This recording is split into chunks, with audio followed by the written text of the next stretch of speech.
My grandma worked at night, third shift supervisor of a meal planning company for a global airline catering company. When the company was acquired, she was extended an early retirement package for time served, 30 plus years. She accepted it. As part of the package, they had to buy out her unused vacation time. She had more than several weeks. For over 20 plus years, my mom has worked overnight. Second shift, production supervisor at a national candy manufacturing plant. When the company was changing over to a new payroll system, the HR manager called my mom and said, hey, you have a lot of unused vacation time. You might want to start using that. Remember that time doesn't roll over. She had a lot of unused weeks. Me, I'm a 9-to-5er, which is never really 9 to 5, by the way. But when I exited my first Fortune 500 company, I needed to cash out my unused paid time off.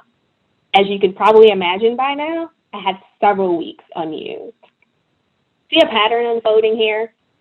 3 generations of women, 3 different ages, stages, industries, and experiences in our career, and yet we had a lot of similarities. Number 1, our circadian clocks are all off. I mean, we clearly do not equate nighttime with sleep time.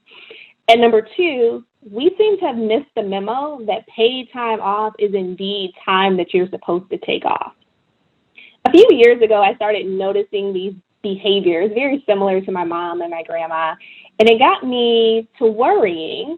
Actually, I probably should have taken a day off and went to sleep, but instead I went to work. See, I'm a consumer behavior researcher by trade, and I am completely fascinated by attitudes and habits and practices that begin to reveal themselves in patterns and trends to help you understand people. And so I did what any good researcher would do in this case. I designed an observational and interview research study, which is really just a fancy way of saying that I curiously watched 5 generations of women in my family and asked them a whole bunch of questions. In doing so, I learned a few things. Number 1, Black women lack personal wellness, and this need to survive is the leading cause for it. Black women are historically underemployed and underpaid, laboring in blue, pink, and even gray-collar jobs, many that start as hourly jobs, dollars earned for hours worked, which means the last thing that any Black woman is trying to do is take a day off.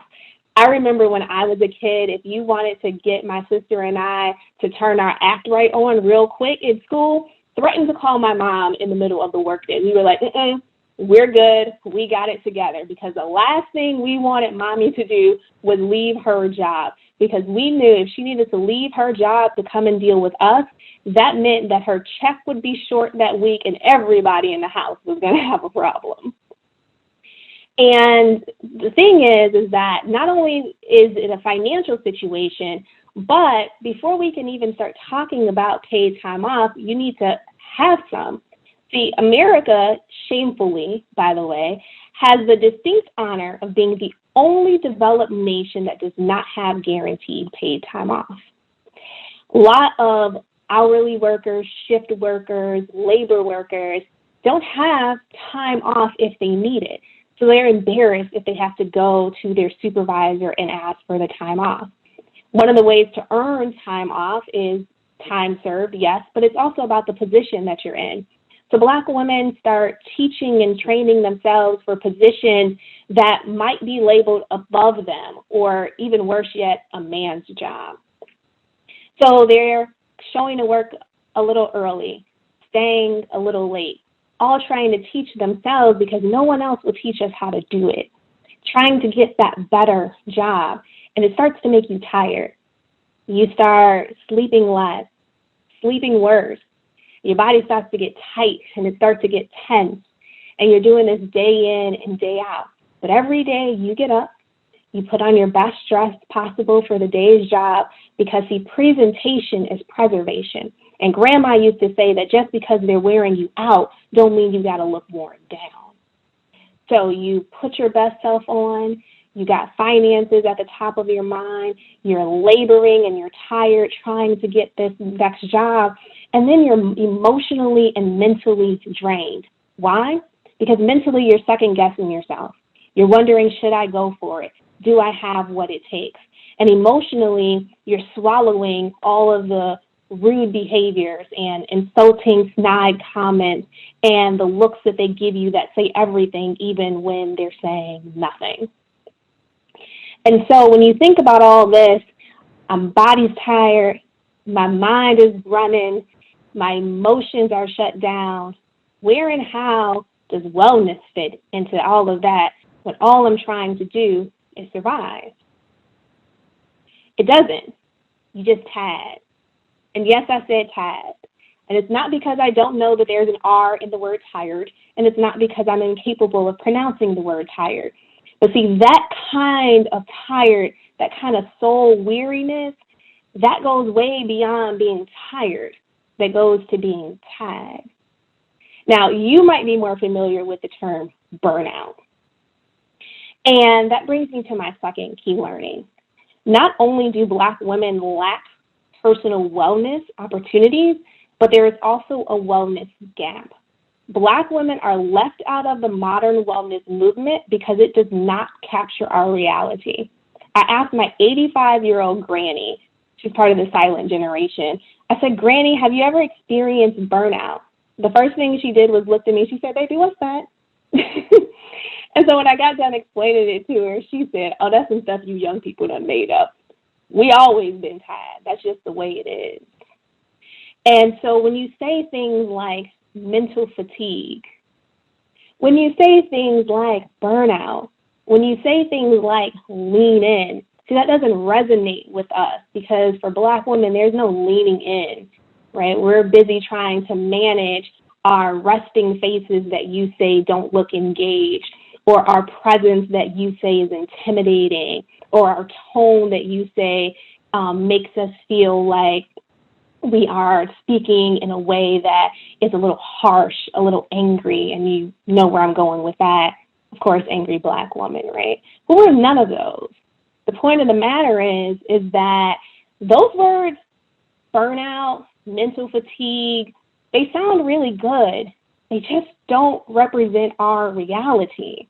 So while self-care Saturdays and lean in at work and radical love movements are all really well intended, they're leaving Black women standing on the fringes, leaving wellness yet again inaccessible to us, unacceptable from us, and widening the wellness gap. So this combined lack of personal wellness, coupled with this growing wellness gap, it's resulted in something very daunting. Generational wellness debt. Yes, wellness debt. See, my behaviors were passed down to me. This idea that I don't take time off, that I go to work even when I'm sick, that I'm always doing something, that was what my mom did. And so I learned it by watching her.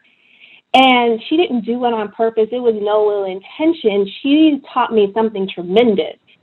That goes a very long way today, by the way. She taught me work ethic. But inside of that, she never taught me work-life balance. And that's not her fault. Let's be really clear. She was simply doing what she saw her mom do. And my grandmother was raising 6 kids and showing up to work every day, sometimes a little late, but showing up every single day because that just is what needed to get done. And so she was showing extreme strength, but very little rest.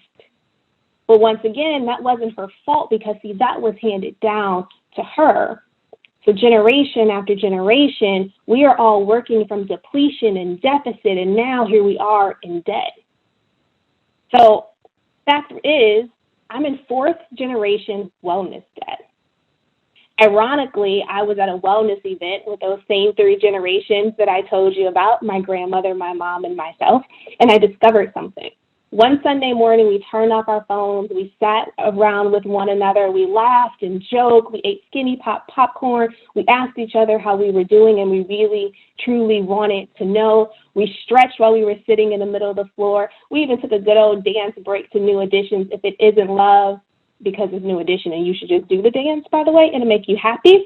And a couple hours later, we all went home, checked in on one another, and said, what are you doing? And she said, I'm resting. We all went to bed that night. at night, normal hours, when you're supposed to go to sleep, and we slept well. And that's when I had the aha moment. Number one, invest in rest. Black women are famous for saying we're doing nothing and we're always doing something. What you doing? Nothing. Cooking, cleaning, doing a whole bunch of stuff. We don't need to do nothing. We need to rest. And let me be very clear. Rest is an action word. It's recovering, recuperating, rejuvenating, restoring. Rest is the very foundation of wellness. Even if you take all the Peloton rides, drink the 64 ounces of water, eat all the fruits and vegetables, if you don't have rest, you don't have wellness. Second thing is we need to close the gap, the wellness gap, with cultural understanding, cultural relevancy, and cross-cultural communication.